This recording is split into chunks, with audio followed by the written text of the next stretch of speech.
दिखेगा।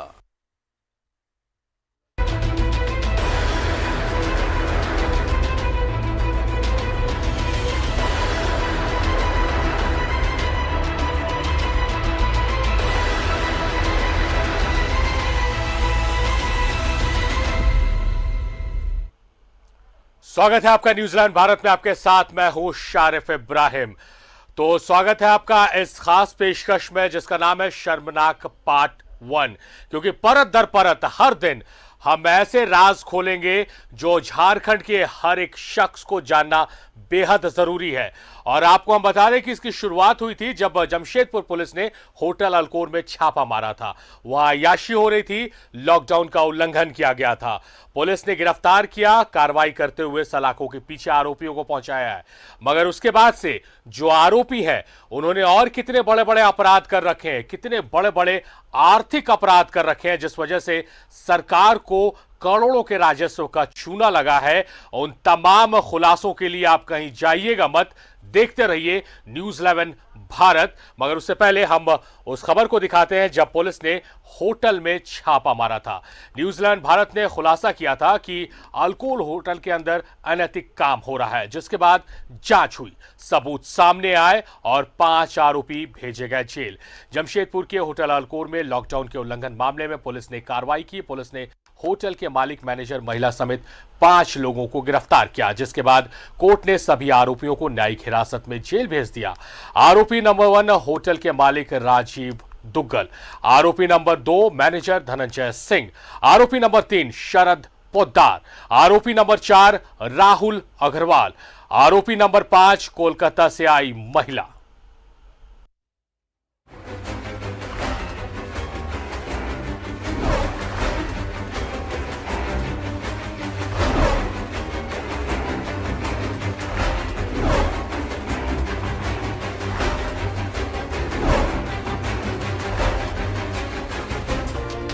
कैमरे से अपनी नजर चुराते लोग कल तक लोहनगरी के सम्मानित और प्रतिष्ठित लोगों में शुमार थे। आज इनका कारनामा सबके सामने है।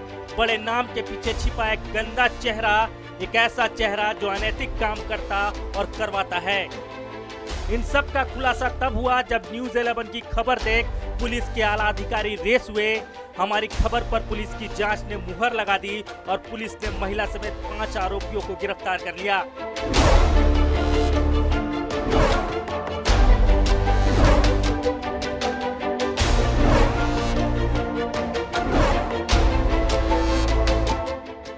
कोर्ट ने इन सारे आरोपियों को सलाखों के पीछे भेज दिया है। आज सुबह बिष्टुपुर थाना में हम लोगों ने दर्ज किया है, वो इमोरल ट्रैफिकिंग एक्ट में एक केस है। इसमें टोटल 5 लोगों की अरेस्टिंग आज की गई है, जिसमें एक महिला जो वहाँ 23 मार्च से रह रही थी, जो कलकत्ता की रहने वाली हैं, वो हैं। दूसरे शरद पोद्दार नाम के व्यक्ति हैं, राहुल अग्रवाल एक है, और इस अल्कोर होटल के जो मैनेजर हैं धनंजय कुमार सिंह, और इसके जो ओनर हैं राजीव दुग्गल। इन 5 लोगों की टीम ने अरेस्टिंग की है। और बिष्टुपुर थाना प्रभारी पहले इस मामले को कुछ ले देकर रफा दफा करने की फिराक में थे, लेकिन न्यूज़ 11 पर लगातार खबर चलने से न सिर्फ उनको लाइन हाजिर किया गया, बल्कि डीआईजी कोल्हान ने उन्हें निलंबित भी कर दिया। आखिरकार जमशेदपुर सिटी एसपी की जांच रिपोर्ट में दूध का दूध और पानी का पानी हो गया। रिकमेंडेशन पर और जिला प्रशासन ने उस होटल को सील भी किया है, और इस तरीके से इस केस में काफ़ी ठीक से कार्रवाई की गई है। खुद मैंने भी पर्सनली मॉनिटर किया है सारे। होटल अल्कोर इससे पहले भी कई मामलों को लेकर सुर्खियों में रहा है, लेकिन इस घटना ने यह सोचने पर मजबूर कर दिया है कि आखिरकार अनुसंधान में ऐसी क्या खामियां रह जाती है जिससे आरोपियों को इसका लाभ मिलता है, या जानबूझकर उन्हें लाभ पहुंचाने के लिए ऐसा किया जाता है। अब जरूरत इस बात की है कि जमशेदपुर पुलिस इस होटल का लाइसेंस खत्म करने की ओर आगे बढ़े। न्यूज़ 11 भारत के लिए जमशेदपुर से अन्नी अमृता की रिपोर्ट।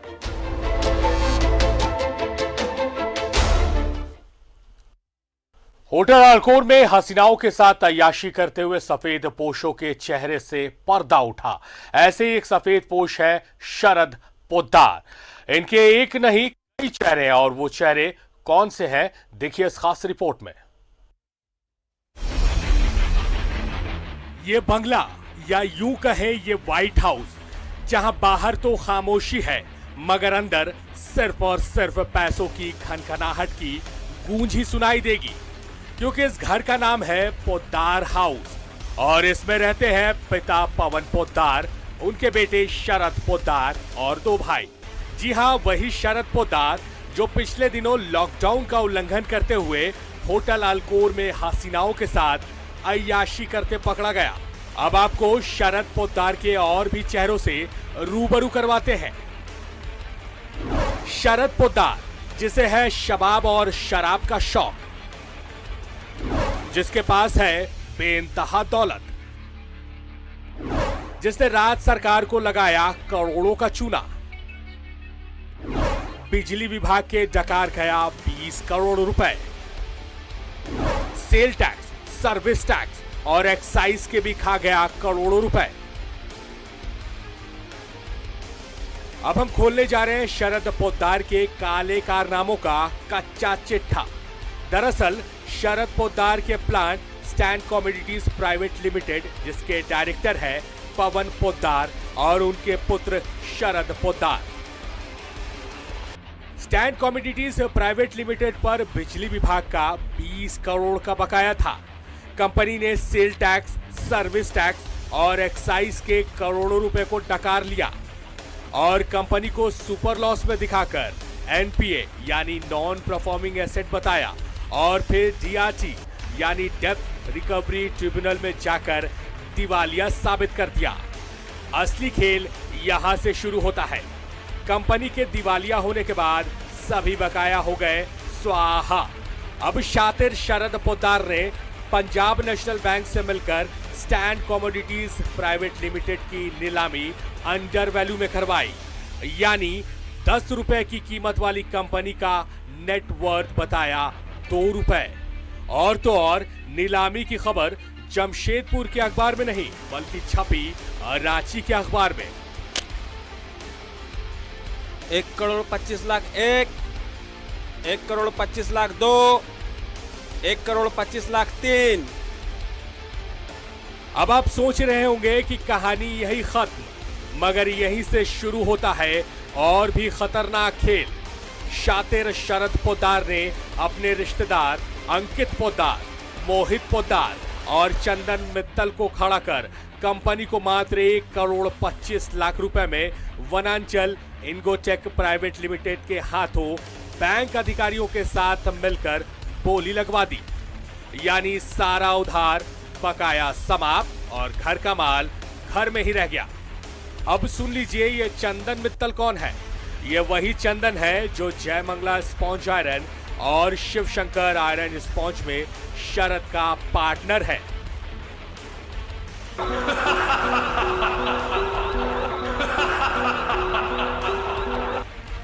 इन बाप बेटे यानी पवन पोद्दार और शरद पोद्दार के कारनामों में इन्हें साथ मिला बिजली विभाग के अधीक्षक अभियंता सुधांशु कुमार का, जिसने करोड़ों के बकाये की जानकारी विभाग को नहीं दी और खुद पोद्दार से साठ गांठ कर सरकार को लगा दिया करोड़ों का चूना। तो वहीं पंजाब नेशनल बैंक के अधिकारियों से मिलकर प्लांट की चोरी छुपे हो गई नीलामी। हमारा दावा है कि अगर सही से इस पूरे प्रकरण की सीबीआई जांच हो जाए तो बैंक के कई अधिकारी जो पोद्दार का साथ देकर करोड़पति बने हैं वो बेनकाब हो जाएंगे। साथ ही इस बात का खुलासा भी हो जाएगा कि प्लांट की असली कीमत क्या थी और अंडर वैल्यू दिखाकर कैसे प्लांट को बेच दिया गया। Bureau report, news 11 Bharat. तो इस रिपोर्ट से आपको पूरी कहानी समझ में आ गई होगी। इसकी शुरुआत होती है होटल अल्कोर में लॉकडाउन उल्लंघन मामले में पुलिस रेड करती है। कुछ व्यवसायी वहां पर अय्याशी करते पकड़े जाते हैं, उन्हें गिरफ्तार कर जेल भेज दिया जाता है। कहानी यही खत्म नहीं होती, कहानी यहां से शुरू होती है। उसमें जो आरोपी पकड़े गए उसके लिए लगातार तमाम जो लोग हैं वो न्यूज़ 11 का धन्यवाद देने लगे, क्योंकि न्यूज़ 11 ने मुहिम छेड़ दी। और जब हम परत दर परत खोलते चले गए राज और हमारे पास जब तमाम दस्तावेज हाथ लगने लग गए तो हम भी भौचक्के रह गए कि किस तरह से पैसों का दुरुपयोग करते हुए शरद पोद्दार और इस तरह के कई व्यवसायी, ये तो एपिसोड नंबर 3 पहला है, अभी कई ऐसे मामले आएंगे जहां पर देखने को मिलेगा कि कई ऐसे व्यवसायी हैं जो पर्दे से बाहर निकलकर सामने आएंगे, क्योंकि उनके खिलाफ भी हमारे पास पुख्ता सबूत है और दस्तावेजों के आधार पर हम बात कर रहे हैं। हमारे पास पुख्ता दस्तावेज है। इस दरमियान जब इस खबर को हम चला रहे थे, हमें बहुत तरीके से खरीदने की कोशिश भी की गई, मगर न्यूज़ 11 भारत का टैगलाइन है, सच है तो दिखेगा। तो सच है, अगर आपने गलत किया है तो वो टेलीविजन स्क्रीन पर दिखेगा और वो दिख रहा और लगातार दिखता चला जाएगा, क्योंकि हम जब तक तमाम जो समाज के गुनहगार हैं उन्हें सलाखों के पीछे ना पहुंचा दे, हम चैन से बैठने वाले नहीं हैं। खबर यह है कि जो शरद पोद्दार है और उसके पिता पवन पोद्दार, इन्होंने एक कंपनी, इनकी एक कंपनी थी स्टैंड कमोडिटी प्राइवेट लिमिटेड, एक प्लांट था। इसे अंडर वैल्यू कर डीआरटी को के सामने इसे नॉन परफॉर्मिंग एसेट बताकर उसकी नीलामी करवाई जाती है। अंडर रेट में 1,25,00,000 में इसकी नीलामी कराई जाती है और नीलामी करता है बैंक को, बैंक के अधिकारियों, जो पीएनबी बैंक के अधिकारी हैं, उनकी मिलीभगत से नीलामी होती है। और इन्हीं के पार्टनर, शरद पोद्दार के जो दूसरे बिजनेस में पार्टनर हैं, उनके वो इस बोली में शामिल होते हैं और वो इस कंपनी को खरीदते हैं। तो आप सोचिए, और इस कंपनी पर जो बकाया था, चाहे वो बिजली विभाग का बकाया हो, वो एक्साइज का बकाया हो, वो तमाम जो बकाये थे वो ये डकार गए। और इसमें अधिकारियों का, बैंक के अधिकारी हो या फिर जो अभियंता है जिनकी तस्वीर आपको हमने दिखाई, सुधांशु कुमार, उनकी मिलीभगत है। तमाम मसलों पर हम बात करेंगे और परत दर परत हर एक राज खोलेंगे, क्योंकि इन राजों को जानना बेहद जरूरी है। फिलहाल हमारे साथ प्रभात, हमारे सहयोगी हमारे साथ जुड़े हुए जमशेदपुर से, सीधे उनका रुख करते हैं। प्रभात, जिस तरह से जो खबर आई, अल्कोर होटल से जो व्यवसायी पकड़े गए और उसके बाद पुलिस ने जांच की और उनको जेल भेज दिया, मगर उसके बाद न्यूज़ 11 भारत के हाथ जो दस्तावेज लगातार लगते चले गए, काफी चौंकाने वाले दस्तावेज हैं। किस तरह से दुरुपयोग पावर का, किस तरह से पैसे का दुरुपयोग, किस तरह से अधिकारियों को मिलाकर उन्हें खरीदकर सरकार को राजस्व का चूना लगाया और तमाम नियम, कायदे, कानून को धत्ता दिखाते हुए ये सिर्फ पैसे बनाने में जुटे रहे।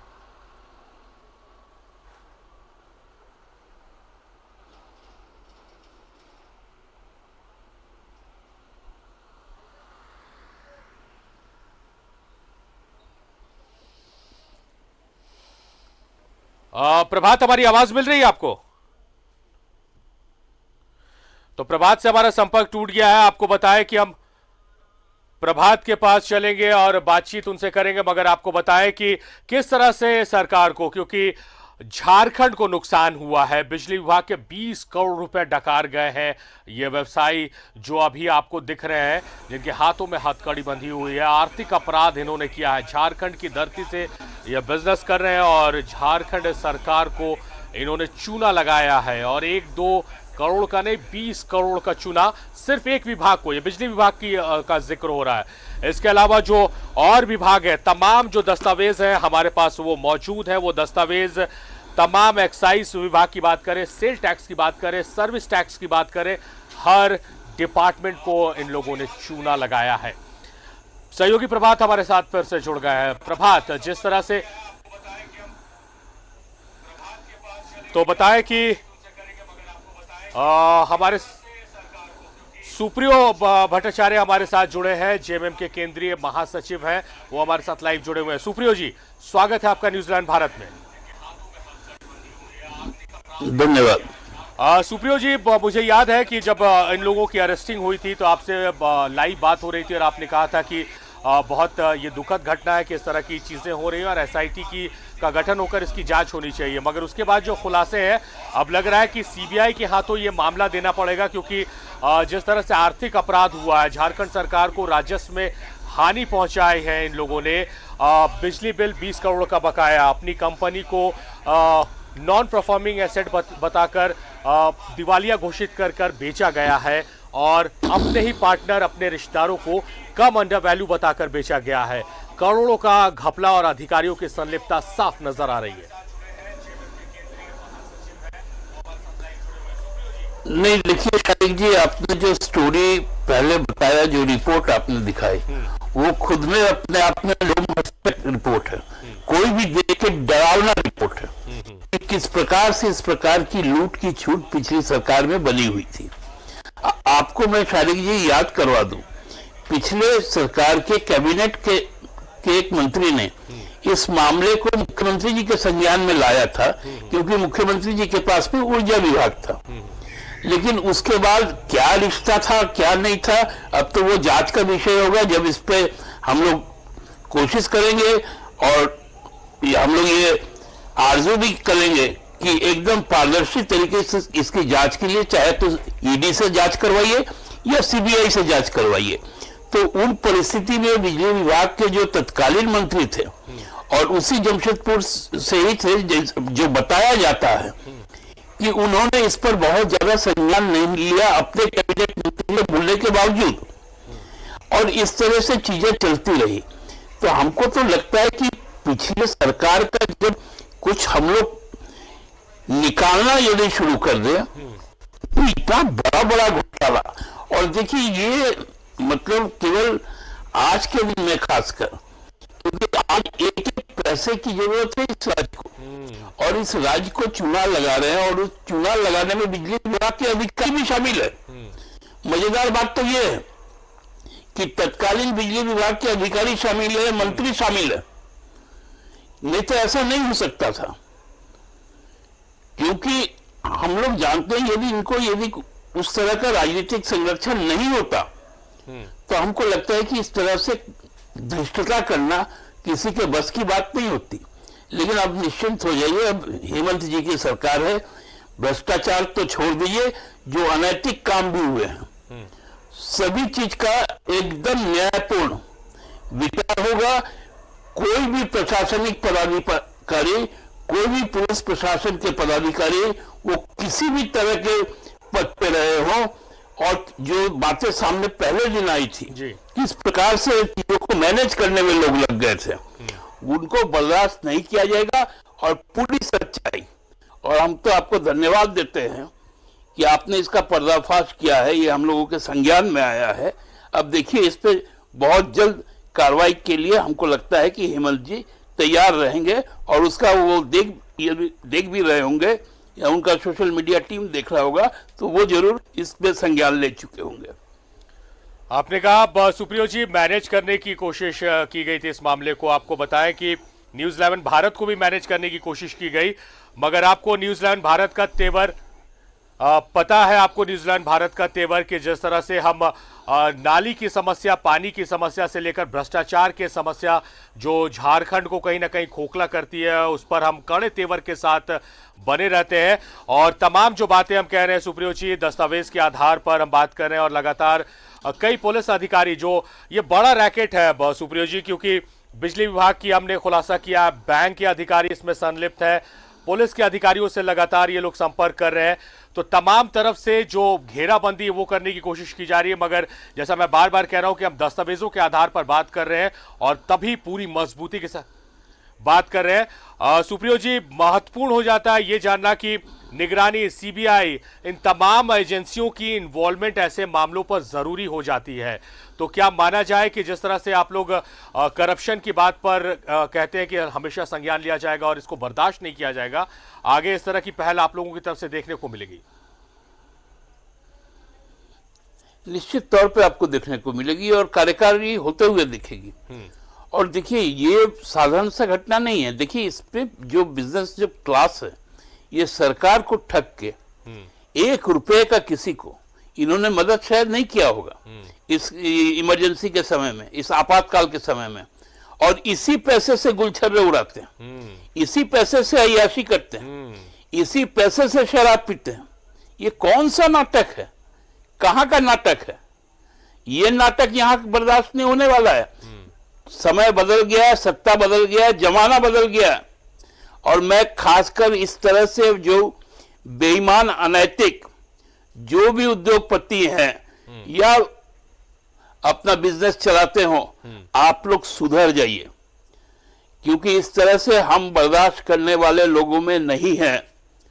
हम लोग बार बार कहते हैं कि हम लोग यहाँ के लोगों के प्रति प्रतिबद्ध है, उनको अच्छी शिक्षा देना, रोजगार देना, स्वास्थ्य देना, और उसमें उद्यमी साथी। देखिए हेमंत जी अभी इतना चिंतित है, उन्होंने कहा है कि हम अपने राज्य के जो बंद पड़े उद्योग है, पहले उन उद्योगों का हम लोग रिवाइवल करेंगे ताकि हमारे जो लोग बाहर से आए हैं हम उनको नियोजित कर पाए। तो उसमें कौन हमारा साथ देगा? उद्यमी साथ देगा, जाहिर तौर पर व्यवसायी साथ देगा। लेकिन व्यवसायी और उद्यमी यदि इस तरह की हरकत करेंगे तो फिर इस राज्य का तो भला हो ही गया। तो इसलिए हम लोग बार बार अपील करते हैं, सारी चीजें, सारी मुश्किलें हम लोग आपका दूर करने को तैयार है, बशर्ते आप ईमानदारी के साथ, नैतिकता के साथ व्यवसाय करें और यहाँ के लोगों को नियोजित करें। आप देखिएगा, आप हमारे सर पर बैठ के हम आपको सम्मान देंगे। जाहिर तौर पर हमारा भी कंसर्न यही है सुप्रियो जी कि अब जो लोग हैं, जो व्यवसायी हैं, जो उद्योगपति हैं, वो झारखंड में आए, उनका स्वागत है तमाम तरह से। जैसा सरकार के रिप्रेजेंटेटिव भी कह रहे हैं कि उनका स्वागत किया जाएगा, सर का ताज बना के रखा जाएगा, मगर आपकी समाज के प्रति कुछ जिम्मेदारियां, उन जिम्मेदारियों को निभाना, और अभी वो वक्त था सुप्रियो जी कि उन जिम्मेदारियों को आप निभाएं। एक मौका मिला था कि आप समाज के प्रति अपनी जिम्मेदारी को निभाएं, मगर वो नहीं हुआ। हमने इससे पहले जो चर्चा हो रही थी उसमें हमने यही सवाल उठाया था कि इन तमाम व्यवसायियों का अगर कच्चा चिट्ठा इस बात का निकाला जाए कि लॉकडाउन के इस पीरियड में इन्होंने किसी को एक मास्क भी, एक सैनिटाइजर भी 10 रुपए का, 20 रुपए खरीद कर दिया, तो शायद जवाब ना होगा। और इस तरह से अय्याशी और वहीं तक मामला खत्म हो जाता अगर हम इस पर नहीं पढ़ते और हमें लगातार फीडबैक्स नहीं मिलने लगते। लगातार लोग फोन कर कर इंफॉर्मेशन दे रहे हैं, जानकारियां दे रहे हैं, तो आप सोच सकते हैं कि कितना परेशान है लोग ऐसे लोगों से कि एक तरफ लोग भूख से मर रहे हैं और एक तरफ जो लोग हैं वो पावर का, पैसे का दुरुपयोग करते हुए अधिकारियों को मिलाकर इस तरह की हरकतें कर रहे हैं, जिससे झारखंड कहीं ना कहीं बदनाम भी हो रहा है। सुप्रियो जी, निश्चित तौर पर देखिए, मैं शुरू दिन से ही कह रहा था आपको कि इस तरह का कोई यदि अनैतिक काम हो रहा था वहां पर तो बिना राजनीतिक संरक्षण का नहीं होता होगा, क्योंकि इतना हिम्मत किसी आम आदमी को नहीं आएगा।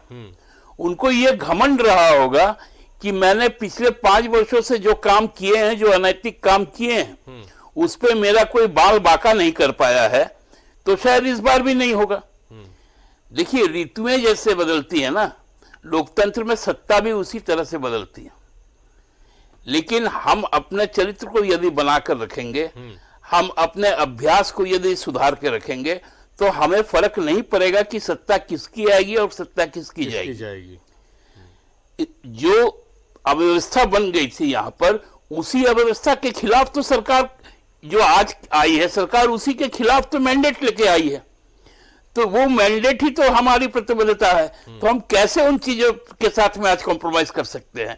इसलिए आप लोग सरकार का सहयोग कीजिए, सभी उद्यमी व्यवसायीगण। सरकार आपको हर तरह से सम्मानित करने का काम करेगी, लेकिन अनैतिक काम और ठगने का काम, ये देखिए, ठगना आदमी को सबसे बड़ा माने गलत चीज है। आप किसी को ठगे मत, आप उसकी मदद नहीं कर सकते, मत कीजिए, लेकिन उसको ठगिए मत। उसी तरह सरकार को भी ठगिए मत।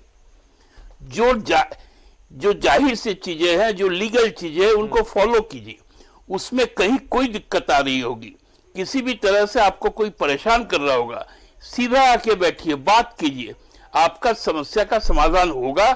लेकिन अधिकारीगण भी ये बात को समझ ले कि अब इस तरह से जालसाजी का जमाना खत्म हो गया।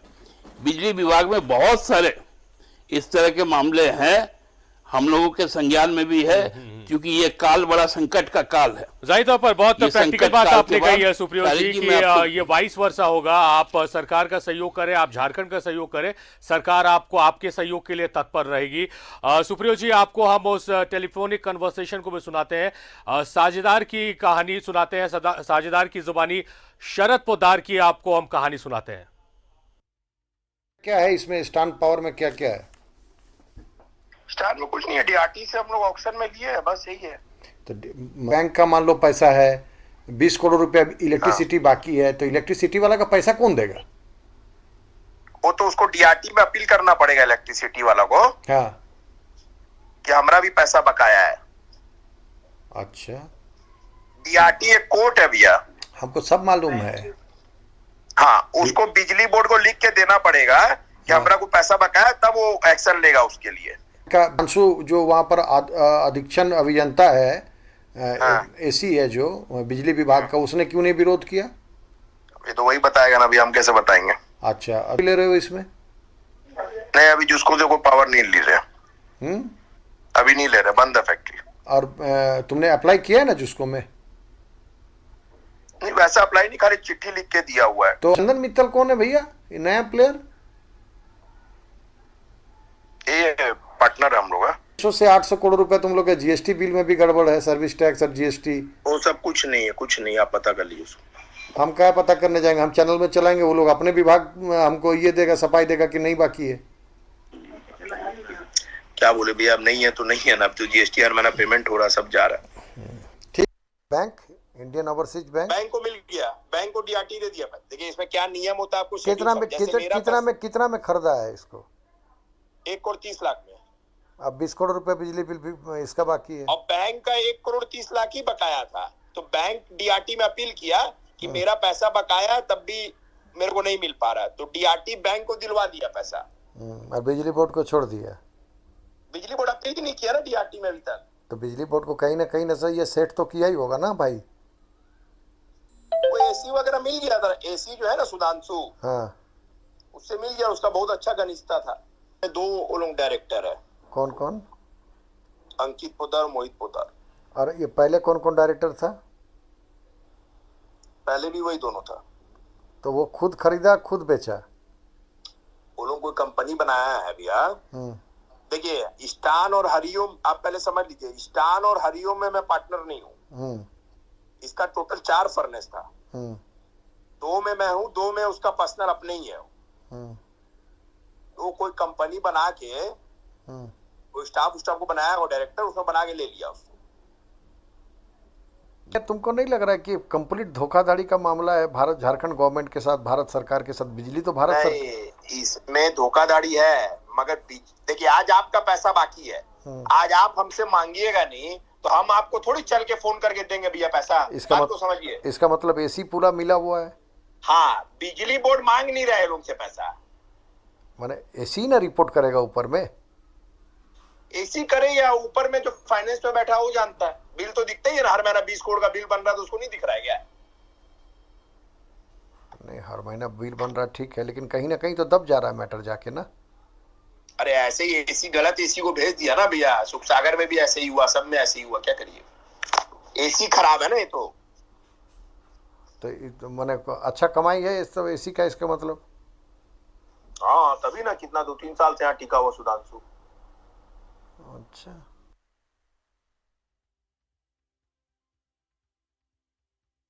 सुना साझेदार चिंटू भलोटिया की जुबानी शरद पोद्दार के, उसने तमाम राज खोले। और ऐसे कई साझेदार हैं जो तमाम व्यवसायी जो अल्कोर होटल लगातार जाते थे, उनके खिलाफ हमारे पास ऐसे साझेदारों की जुबानी तमाम सबूत है। हमारे पास तमाम लोगों के खिलाफ दस्तावेज और दस्तावेजों के आधार पर हम बात कर रहे हैं, और लगातार ऐसी सबूत जो हमारे पास है वो हम अपने दर्शकों तक पहुंचाते रहेंगे। एक बड़ा रैकेट है। चिंटू भलोटिया ने साफ तौर से कहा कि एसी बहुत घनिष्ठ था, बहुत नजदीकी था, उसे तमाम तरह की जो उससे घनिष्ठता थी, शायद यही वजह थी कि 20 करोड़ रुपए बकाया होने के बाद भी न नोटिस, 5,000 रुपए किसी का बकाया हो जाए, दूसरे दिन डिपार्टमेंट घर पर पहुंचेगी और बिजली काट देगी। 20 करोड़, आप कल्पना कीजिए कि कितना बड़ा रैकेट है ये। सुप्रियो भट्टाचार्य हमारे साथ जुड़े हुए हैं। सुप्रियो दा, आपने सुना ये ऑडियो कन्वर्सेशन, साझेदार की जुबानी तमाम बातें उसने बताई है। ना बिजली विभाग ने कंसर्न दिखाया, एसी बहुत नजदीकी था, इसलिए कभी उसने इस बात को महसूस होने नहीं दिया कि जो बकाया है वो लाख से करोड़ तक पहुंच गया है, और वो आराम से इस्तेमाल करते रहे, और जिसको इससे बाज़ाफ्ता पत्र भी लिखा है बिजली लेने के लिए। नहीं, मैं तो आपको कह रहा हूं कि मैं तो डर गया हूं। आप जो पहला ही रिपोर्ट दिखाया, उसके बाद तो अब कन्वर्सेशन के बाद में सही में अब तो डर लगने लगा कि क्या क्या बेच दिया होगा ये लोग पिछले सालों में। एक एक अधिकारी यदि इस तरह से अपना फर्ज के से पीछे हटेंगे, राजस्व की क्षति करेंगे, और आपके पास में राजस्व को बढ़ाने का लक्ष्य रखते हैं हम लोग, आप क्वालिटी पावर दीजिए और क्वालिटी आप बिल भी लेते हैं, और कोई कम पैसा आपको तनख्वाह भी सरकार नहीं देती है, आपको बहुत ज्यादा तनख्वाह मिलता है। उसके बाद भी आप यदि 20 करोड़ रुपए, मतलब सीधा सीधी हम कह सकते कि डकारने में उनको माने उन्हीं के हाथ से निवाला उनके मुंह तक गया। तो इतना प्रेम का कौन सा संबंध था? तो अब तो इस पे भी बात आएगी ना। केवल एक वेबसाइट तो इस पे इन्वॉल्व नहीं है, इसमें एक बहुत सारे अधिकारी भी इन्वॉल्व होंगे। अब वो सभी अधिकारी नपेंगे, अब किसी को छोड़ा नहीं जाएगा। अब तो इसकी जांच यदि सीबीआई और ईडी करे तो सारा दूध का दूध पानी का पानी हो जाएगा और सभी लोग नपेंगे। और इस तरह के हमको लगता है ये शुरुआत शायद आप लोग कर रहे हैं, ये लंबी फेरियस पूरे झारखंड की आएगी, जिसमें जमशेदपुर की आएगी, जिसमें धनबाद के आएंगे, जिसमें और भी कई जगहों के आएंगे। तो हमको लगता है कि ये पहल आप लोगों ने शुरू जो किया है इसको एक अभियान के तौर पे जारी रखिए और सरकार आपके हर चीजों को संज्ञान में लेकर उसी दृष्टि से जांच में आगे बढ़ेगी। सुप्रियो साहब, आपसे जो बात हो रही है और बात के दौरान ही आपको हम यहाँ रोकेंगे क्योंकि बड़ा असर हुआ है। हम खबर पर अभी चर्चा कर रहे हैं और बिजली विभाग के कार्यपालक निदेशक ने मामले पर संज्ञान लिया है और तमाम दस्तावेज मांगे हैं। बिजली विभाग के कार्यपालक निदेशक ने निर्देश दिया है। तो बड़ी खबर इस वक्त की, 48 घंटे के अंदर कंपनी के सभी कागजात रांची में उपलब्ध कराने का आदेश दिया गया है।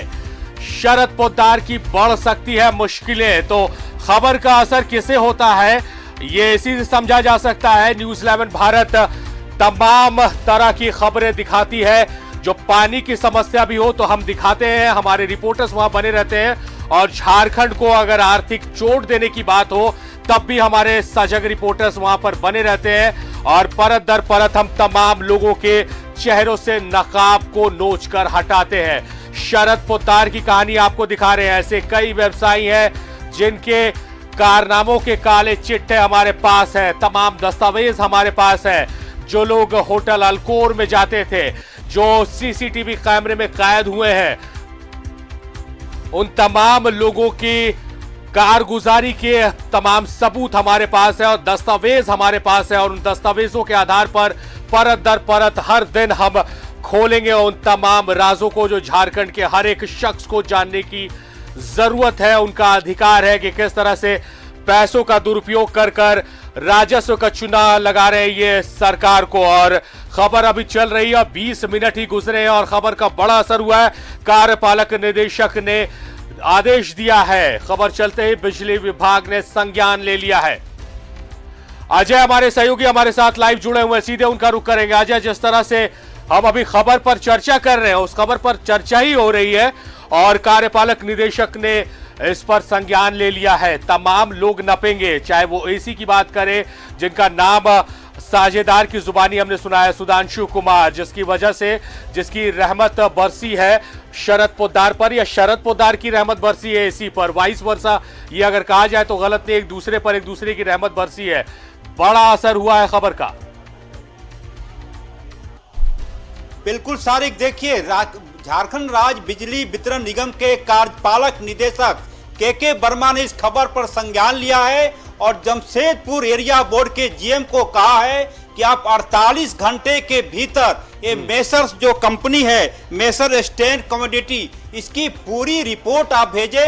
न सिर्फ 1-2 साल का बल्कि पिछले 5 साल की रिपोर्ट मांगी गई है कि इसने कितनी बिजली जलाया, कितनी खपत की, बिजली का बिल दिया तो कैसे दिया, कंपनी यदि नीलाम हुई तो किसके नाम से हुई, क्या इस कंपनी ने झारखंड राज्य बिजली वितरण मुख्यालय से एनओसी लिया था या नहीं लिया था।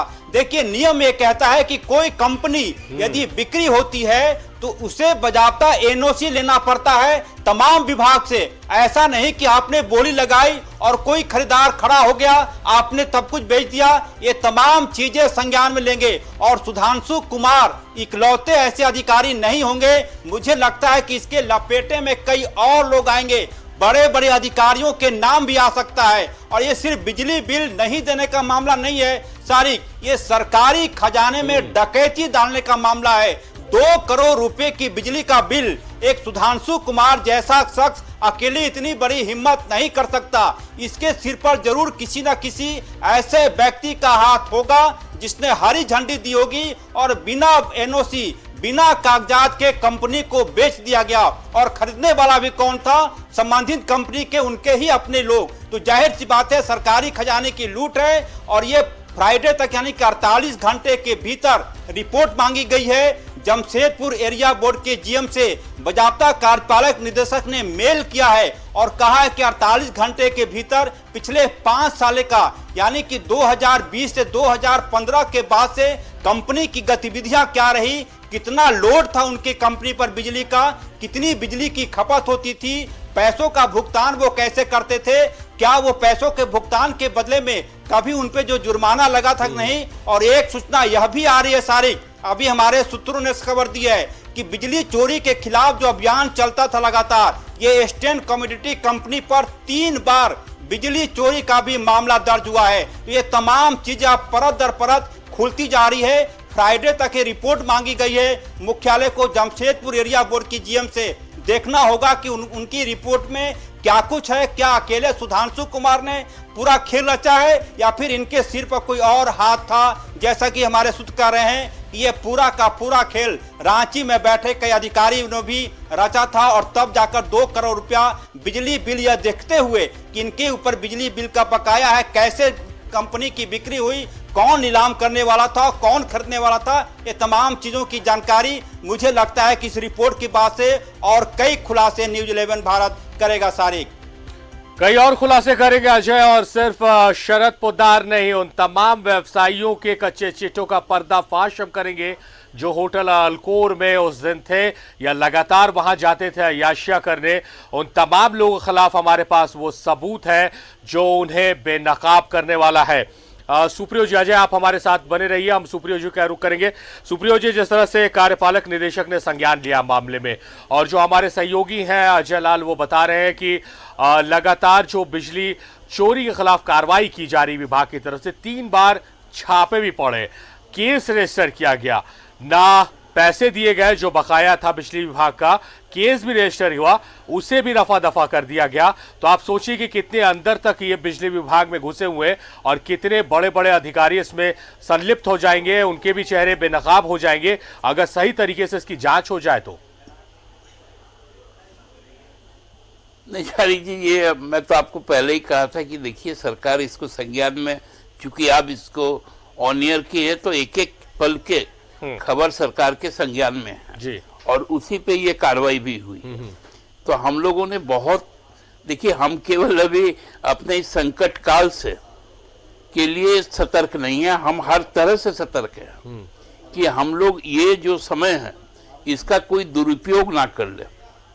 उसके प्रति भी छोटी से छोटी घटनाओं पे भी आप देखे होंगे कि हमारे माननीय मुख्यमंत्री जी खुद से ट्वीट करते हैं, खुद से एक्शन लेते हैं और उसका फॉलो अप लेते हैं। सबसे बड़ी बात है कि उसका फॉलो अप लेते हैं। वो चाहे एक कोई भी छोटा योग, यदि वो मामला प्रकाश में आ गया, सोशल मीडिया में आ गया, तो उस पर एक्शन होता है।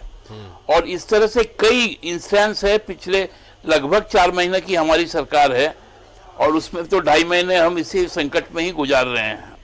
तो आप देखेंगे कि बहुत सेंसिटिवली हम लोग इन सब चीजों को करेंगे और यहाँ से भ्रष्टाचार समूल नाश होगा, इसका मैं आपको आज कह सकता हूँ कि मैं आपको बोलने की स्थिति में हूँ यहाँ पर। सुप्रियो जी, आप लोगों की राहें मुश्किल होने वाली, राहें इसलिए मुश्किल होने वाली है कि शरद पोद्दार, अभी तो एक जो व्यवसायी है उनका हमने कच्चा चिट्ठा खोला है, होटल अल्कोर में लॉकडाउन के दौरान अय्याशी करने, शराब पीने जो व्यवसायी जाते थे, कई है उनकी संख्या, और उन तमाम लोगों के खिलाफ न्यूज 11 भारत के पास वो सबूत है जो उन्हें बेनकाब कर देगा। तो जो फेरिस्त है उसको आपको लंबी करनी पड़ेगी, क्योंकि शरद पोद्दार जैसे बहुत सारे लोग हैं जो झारखंड को कहीं ना कहीं शर्मिंदा कर रहे हैं और आर्थिक चोट भी झारखंड को पहुंचा रहे हैं। नहीं देखिए शारिक जी, मैं आपको कह रहा हूं कि यदि जो अनैतिक काम किए हैं और उसमें यदि कोई तरह की चीजें आएंगी तो वो पनिशेबल, चूंकि ऑफेंस है तो उनके खिलाफ पनिशमेंट होगा। लेकिन मैं आपको ये दृढ़ता के साथ भी बता रहा हूं कि पूंजी के अभाव में बहुत सारे जेन्युइन व्यवसायी जो अपना उद्योग धंधे को आगे नहीं बढ़ा पा रहे, चाहे वो बाजार के कारण हो, चाहे और भी जो उनकी समस्या रही हो, सरकार उनको तैयार कर लेगी। हमको एंटरप्रेन्योर तैयार करने आता है। हम लोगों ने संघर्ष करके ही, चाहे राज्य लिया हो, चाहे राज्य चलाने का भी हमको संघर्ष ही करना पड़ेगा। हम कोई सत्ता के लिए नहीं आए, हम संघर्ष के लिए आए हैं। हम वैसे ईमानदार उद्योगपति उद्यमियों को हम तैयार कर लेंगे और हम उनको हर सुख सुविधा देकर हम उनसे उद्योग चलवाएंगे। हम इन अनैतिक लोगों को समाज में माने छुट्टा घूमने का हम अधिकार नहीं दे सकते। जाहिर तौर पर सुप्रियो जी, आप जिस तरह से कह रहे हैं, और हमें पूरी उम्मीद है कि जो झारखंड की वर्तमान सरकार है वो चीज़ों को समझती है, वो चीज़ों को बहुत बेहतर तरीके से समझ रही है, और भ्रष्टाचार की जहां बात आएगी सरकार चुप नहीं बैठने वाली है और ऐसे लोगों के खिलाफ कड़ी से कड़ी कार्रवाई होगी। और इंतजार हमें रहेगा कब इनके खिलाफ जांच शुरू हो रही है, और दूध का दूध और पानी का पानी तब हो जाएगा। बहुत बहुत शुक्रिया सुप्रियो जी, आप लगातार हमारे साथ बने रहे इस चर्चा में, आपका बेहद शुक्रिया। तो हम चलेंगे अपने सहयोगी जमशेदपुर से, हमारे सहयोगी प्रभात हमारे साथ जुड़े हुए हैं। प्रभात, जिस तरह से बड़ा खेल हुआ है, बड़ा खेल, झारखंड को कहीं ना कहीं आर्थिक चोट पहुंचाई गई है। करोड़ों रुपए झारखंड के डकार लिए इन व्यवसायियों ने, और अभी एक व्यवसायी का भी जो किताब है भ्रष्टाचार की, उसका पहला पन्ना हमने पलटा है। शरद पोद्दार रूपी जो पहला पन्ना है, अभी पूरी किताब पलटनी है, और कई ऐसे नाम हैं जो बेनकाब होंगे। बहुत बड़ी घोटाला हुआ है, बहुत बड़ा जो गड़बड़ झाला हुआ है वो उजागर होने वाला है।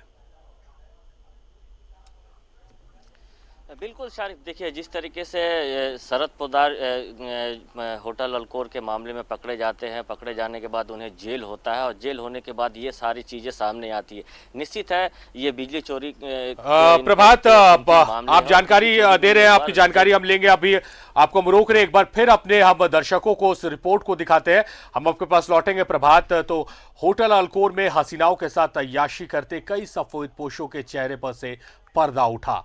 ऐसे ही एक सफेदपोश है शरद पोद्दार। इनके एक नहीं कई चेहरे हैं, और वे चेहरे कौन से हैं देखिए इस रिपोर्ट में।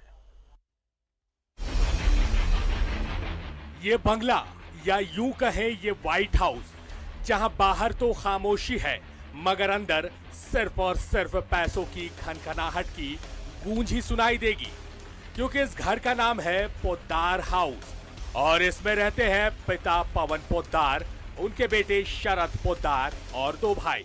जी हां, वही शरद पोद्दार जो पिछले दिनों लॉकडाउन का उल्लंघन करते हुए होटल अल्कोर में हसीनाओं के साथ अय्याशी करते पकड़ा गया। अब आपको शरद पोद्दार के और भी चेहरों से रूबरू करवाते हैं। शरद पोद्दार, जिसे है शबाब और शराब का शौक, जिसके पास है बेइंतहा दौलत, जिसने राज्य सरकार को लगाया करोड़ों का चूना, बिजली विभाग के डकार गया 20 करोड़ रुपए, सेल टैक्स, सर्विस टैक्स और एक्साइज के भी खा गया करोड़ों रुपए। अब हम खोलने जा रहे हैं शरद पोद्दार के काले कारनामों का कच्चा चिट्ठा। दरअसल शरद पोद्दार के plant stand commodities private limited, जिसके डायरेक्टर है पवन पोद्दार और उनके पुत्र Sharad Poddar, stand commodities private limited पर बिजली विभाग का 20 करोड़ का बकाया था। कंपनी ने सेल टैक्स, सर्विस टैक्स और एक्साइज के करोड़ों रुपए को डकार लिया और कंपनी को सुपर लॉस में दिखाकर एनपीए यानी नॉन परफॉर्मिंग एसेट बताया, और फिर डीआरटी यानी डेब्ट रिकवरी ट्रिब्यूनल में जाकर दिवालिया साबित कर दिया। असली खेल यहां से शुरू होता है। कंपनी के दिवालिया होने के बाद सभी बकाया हो गए स्वाहा। अब शातिर शरद पोद्दार ने पंजाब नेशनल बैंक से मिलकर स्टैंड कमोडिटीज प्राइवेट लिमिटेड की नीलामी अंडर वैल्यू में करवाई, यानी 10 रुपए की कीमत वाली कंपनी का नेट वर्थ बताया 2 रुपए। और तो और नीलामी की खबर जमशेदपुर के अखबार में नहीं बल्कि छपी रांची के अखबार में। 1 करोड़ 25 लाख 1 1 करोड़ 25 लाख 2, 1 करोड़ 25 लाख 3। अब आप सोच रहे होंगे कि कहानी यही खत्म, मगर यहीं से शुरू होता है और भी खतरनाक खेल। शातिर शरद पोद्दार ने अपने रिश्तेदार अंकित पोद्दार, मोहित पोद्दार और चंदन मित्तल को खड़ा कर कंपनी को मात्र 1 करोड़ 25 लाख रुपए में वनांचल इनगोटेक प्राइवेट लिमिटेड के हाथों बैंक अधिकारियों के साथ मिलकर बोली लगवा दी। यानी सारा उधार, बकाया समाप्त और घर का माल घर में ही रह गया। अब सुन लीजिए ये चंदन मित्तल कौन है। ये वही चंदन है जो जयमंगला स्पॉन्ज आयरन और शिव शंकर आयरन स्पॉन्ज में शरद का पार्टनर है।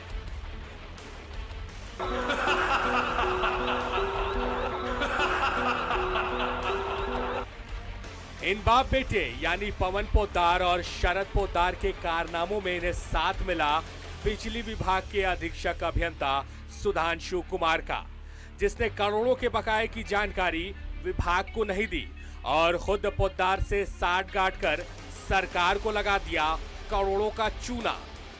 तो वहीं पंजाब नेशनल बैंक के अधिकारियों से मिलकर प्लांट की चोरी छुपे हो गई नीलामी। हमारा दावा है कि अगर सही से इस पूरे प्रकरण की सीबीआई जांच हो जाए तो बैंक के कई अधिकारी जो पोद्दार का साथ देकर करोड़पति बने हैं वो बेनकाब हो जाएंगे। साथ ही इस बात का खुलासा भी हो जाएगा कि प्लांट की असली कीमत क्या थी और अंडर वैल्यू दिखाकर कैसे प्लांट को बेच दिया गया। Bureau report, news 11 Bharat.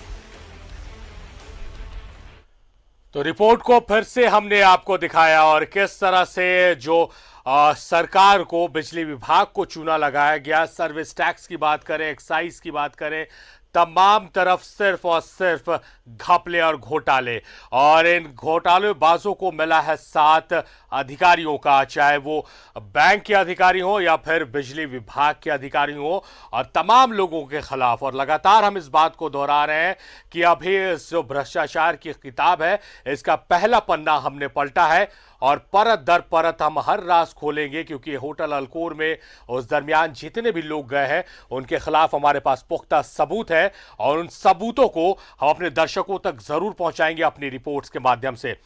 Ajay लाल हमारे सहयोगी हमारे साथ लाइव जुड़े हुए हैं। अजय, जिस तरह से आपने बताया कि संज्ञान तो लिया गया, मगर जब कार्रवाई की जा रही थी 3 बार छापेमारी हुई, केस भी रजिस्टर किया गया। एक तरफ पैसे डकार गए, दूसरी तरफ इनका पावर और कितना अंदर तक ही विभाग में घुसे हुए, कौन कौन से अधिकारी इनके साथ साठ गांठ है। ये केस होने के बाद भी कोई कार्रवाई नहीं।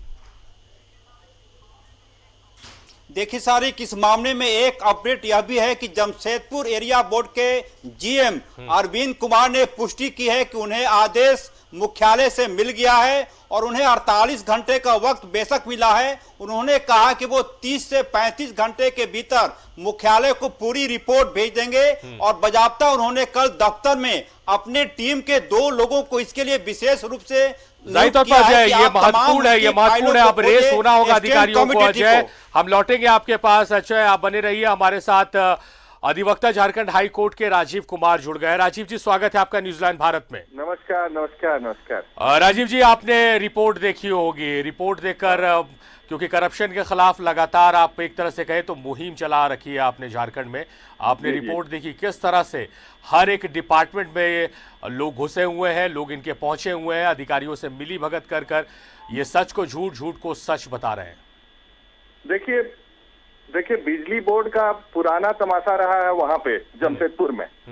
और जमशेदपुर में ये पूरा जो गैंग है ये आज से नहीं 5, 7, 10 साल से काम कर रहा है वहां पे। इसके कई इंक्वायरी रिपोर्ट्स आए लेकिन कार्रवाई नहीं हुई, क्योंकि रघुवर जी थे, रघुवर जी के ये सब लोग अंदर में काम करते थे। उनके जो वकील हैं यहाँ पे हाईकोर्ट में, इन लोगों की भी जांच होनी चाहिए। ये बहुत बड़ा रैकेट है और वहां पे कोई भी कार्रवाई नहीं कर सकता है जब तक इंडिपेंडेंटली इसकी सीबीआई जांच नहीं होगी। क्योंकि ये जो दिखा रहे हैं आप कि नाच गाना, तो ये तो बहुत सिंपल है, ये लोगों का डेली का काम है। और इवन आपको बता दें कि 5 करोड़ के बिजली बिल को कैसे 60 लाख 50 लाख में सेटल होता था पहले, ये पूरा जांच होना चाहिए। आपको याद होगा कि उस समय जो है स्पेशल ब्रांच में जो रघुवर जी के बहुत क्लोज थे अनुराग गुप्ता, उस समय होते थे इसके बहुत करता धरता बिजली बोर्ड के, तो उनका ट्रांसफर भी हो गया था, उसके बावजूद वो जो है बिजली बोर्ड विजिलेंस देखते थे। तो ये सारे लोगों का हाथ इन लोगों के ऊपर रहता था, ये गैंग के ऊपर, यही गैंग ऑपरेट करती थी। मेरे पास भी कुछ डॉक्यूमेंट्स हम आपको सप्लीमेंट कर देंगे, आप ले लीजिएगा मेरे से। जी जाहिर तौर, जी जरूर। और इन लोगों का जो कारनामा है ये तो सामने आप लोगों ने लाया, आपको बहुत बहुत धन्यवाद कि एकमात्र चैनल है जो इस तरह के चीजों को आगे लाता है और झारखंड में सामने ला करके लोगों को दिखाता है कि देखो बिजली बोर्ड घाटे में क्यों रहता है, क्योंकि इसके ऑफिसर्स जिसके बारे में आप दिखा रहे हैं वो छोटा सा पदाधिकारी है, बड़े बड़े हस्ती लोग बैठे हुए हैं आपके धुरवा एरिया में जहां पे इनका हेडक्वार्टर है, और बहुत बड़ा इन लोगों का नेटवर्क है। बिना इनके डायरेक्शंस के और बिना इनके चाहने के वहां पे बिजली का धंधा बेरोक टोक चलते रहता है, और सारी कंपनियां जो है इसी तरह के काम में इन्वॉल्व है वहां पे, मैक्सिमम कंपनी। और सभी लोग कट जो है, जहां तक हमने सुना है कि ये कट इन्हीं लोगों के यहाँ डिपॉजिट होता था जो रांची आता था इन लोगों के लिए, बाकी जो महारथी लोगों के लिए। तो इसलिए ये जांच जो है सीबीआई से करवाने की जरूरत है राज्य सरकार को। और मैं सुन रहा था सुप्रियो जी को, बहुत अच्छा उन्होंने कहा कि इसकी जांच सीबीआई होनी चाहिए, लेकिन इसकी सही तरीके से सीबीआई जांच होनी चाहिए। राजीव जी कहते हैं ना कि बात निकली है तो दूर तलक जाएगी, और जैसा आप भी बता रहे हैं जो घपला घोटाला हुआ है उसके दस्तावेज आपके पास भी हैं और हमारे पास भी, और जैसा हम लगातार कह रहे हैं कि अभी पहला पन्ना खुला है राजीव जी, एक एक कर तमाम जो लोग होटल अल्कोर में उस दरमियान जाया करते थे लॉकडाउन का उल्लंघन करके, उन तमाम लोगों के खिलाफ हमारे पास सबूत है, और परत दर परत वो हर एक सबूत हम दर्शकों के सामने लाएंगे।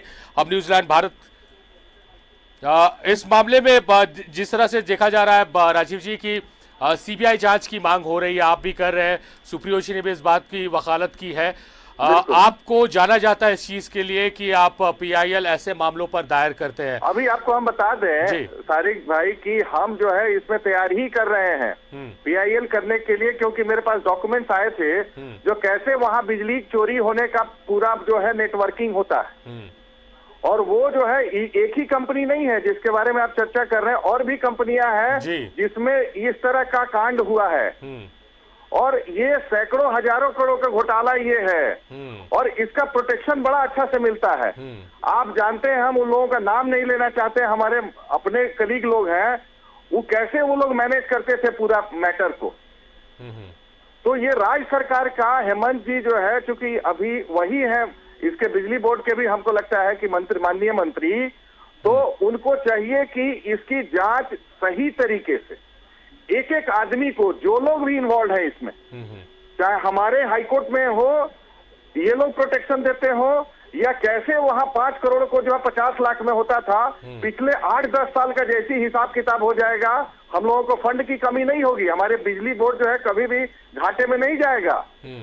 लेकिन हमारे यहाँ गैंग ऑपरेट करता है, जो जमशेदपुर में एक एक लोग जो है जानते हैं, केवल आप लोगों के चलते ही ये एक्सपोज हुआ है, अदरवाइज ये कि मामला दब गया था।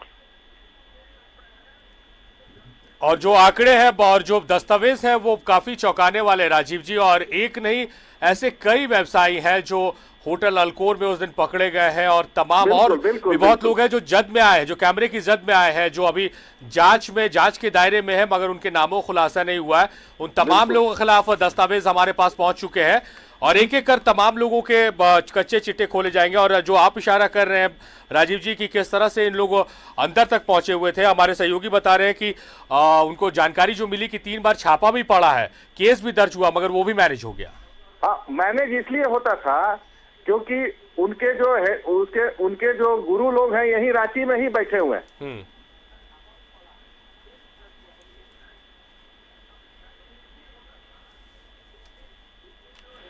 राजीव जी दूसरी चीज ये है कि जिस तरह से जो कंपनी की बात आ रही है, फर्जी कंपनी बनाकर या जो बी कंपनी है, बी कंपनी बनाकर अपनी कंपनी को दिवालिया घोषित कर उस पर जो लाइबिलिटीज है उसको दरकिनार करते हुए फिर दूसरी कंपनी को कम अंडर रेट करते हुए उसको बेच दिया गया। अपने ही पार्टनर दूसरी कंपनी में डायरेक्टर है। ये भी एक बहुत बड़ा घोटाला है। देखिए, ये तो ईडी का मामला है। हाँ। इसमें एनफोर्समेंट डायरेक्टरेट खाली अब एफआईआर हो गया है। एफआईआर से ही के बेसिस पे ईडी जो है कॉग्निजेंस ले सकती है। अब हम लोग इसको लिखेंगे कि इस मामले को ईडी जो है जांच करे, इसलिए क्योंकि जांच करना जरूरी है। ये करोड़ों करोड़ों रुपया का मामला है और इसमें राजस्व की क्षति का मामला है, जिसमें कहीं से इसको ये क्षम्य नहीं है। और प्रेजेंट जो गवर्नमेंट है वो जीत के ही आई है इसी के लिए, क्योंकि वो सारे करप्शन जो रघुवर सरकार के टाइम में हुआ था, जितने ऑफिसर उनके इन्वॉल्व थे, पुलिस अफसर इन्वॉल्व थे, जिनके आशीर्वाद से चलता था ये धंधा, तो उन लोगों को पकड़ने के लिए ही आई थी। क्योंकि ये कोरोना का काल है, इस समय हम लोग चूंकि ये सरकार अभी उसी से लड़ रही है, अदरवाइज ये मामला तो बढ़ ही रहा था। आपने दिखाया था कैसे रोड कंस्ट्रक्शन डिपार्टमेंट का घोटाला है, अन्य जो घोटाले थे, बहुत सारे घोटाले हैं राजीव जी। और आपने सही कहा कि सीबीआई, ईडी दोनों ही जांच एजेंसियों को जांच करने की आवश्यकता है। बहुत बहुत शुक्रिया राजीव जी, आप इस महत्वपूर्ण चर्चा में हमारे साथ जुड़े। अजय लाल का रुख करेंगे। अजय जी, जिस तरह से सरकार के जो नुमाइंदे हैं सुप्रियो भट्टाचार्य, उन्होंने भी कहा है, राजीव कुमार ने भी कहा है कि वो पीआईएल कर रहे हैं इस मसले को लेकर, सीबीआई जांच की आवश्यकता, ईडी जांच की आवश्यकता की उन्होंने बात बताई है यहाँ पर। तो काफी गंभीर मसला है और सही तरीके से अगर जांच हो जाए अजय, तो कई चेहरे बेनकाब हो जाएंगे। बिल्कुल सर, देखिए शरद पोद्दार के नाम से सिर्फ अध्याय की शुरुआत हुई है। आपको बताएं सारी कि 2017 में जमशेदपुर के 3 उद्योगपतियों के घर जो फैक्ट्रियां हैं, उनके फैक्ट्री के मीटर अचानक से जल गए। जब जांच हुई तो पता चला कि उन तमाम उद्योगपतियों के यहाँ करीब 1.5 से 2 करोड़ रुपया बकाया था। वो मीटर की रीडिंग ले पाते इससे पहले किसी ने उस मीटर में आग लगा दी और फिर ये कहा गया कि मीटर की रीडिंग बहुत कम थी। उस जले हुए मीटर को जयपुर भेजा गया। वहां से रिपोर्ट आई कि ये इंटरनल आग नहीं लगाई बल्कि ये बाहरी तत्वों के द्वारा आग लगाई गई थी। उस रिपोर्ट का अब तक कुछ भी नहीं हुआ। वो बिजली बोर्ड के मुख्यालय में यूं ही पड़ा हुआ है। 2017 का मामला, ये 2020 चल रहा है। 3 साल तक किसी ने ध्यान नहीं दिया। मुझे लगता है कि शरद पोद्दार के बहाने कई अन्य उद्योगपतियों की भी गर्दन इस मामले में फंसेंगे और कई लोग जेल की राह पर होंगे। सारिक जी, सही कहा आपने अजय कि शरद पोद्दार तो पहला पन्ना है। अभी देखिए परत दर परत और कितने राज खुलते हैं, कितने लोगों के नाम सामने आते हैं। प्रभात लगातार हमारे साथ जुड़े रहे हैं इस चर्चा में। प्रभात, जिस तरह से जो आरोप लगे हैं और उसके बाद से जो प्रतिक्रियाएं आ रही है, चाहे वो सरकार की तरफ से आई हो या अधिवक्ता की तरफ से आई हो, उस पर अगर अमल कर दिया गया, उस पर कार्रवाई हुई, तो एक बड़े रैकेट का खुलासा होगा, एक बड़े जो भ्रष्टाचार है उसका पर्दाफाश होगा। बिल्कुल शारिफ, देखिए जिस तरीके से सरकार की, जैसे अजय जी भी बता रहे थे या सुप्रिया भट्टाचार्य जी ने बता रहे थे कि अगर प्रॉपर तरीके से सीबीआई के माध्यम से, चाहे ईडी के माध्यम से जांच होगी तो निश्चित है इस पर्दे के पीछे और भी कई ऐसे अधिकारी हैं जो निश्चित है सलाखों के पीछे जाएंगे।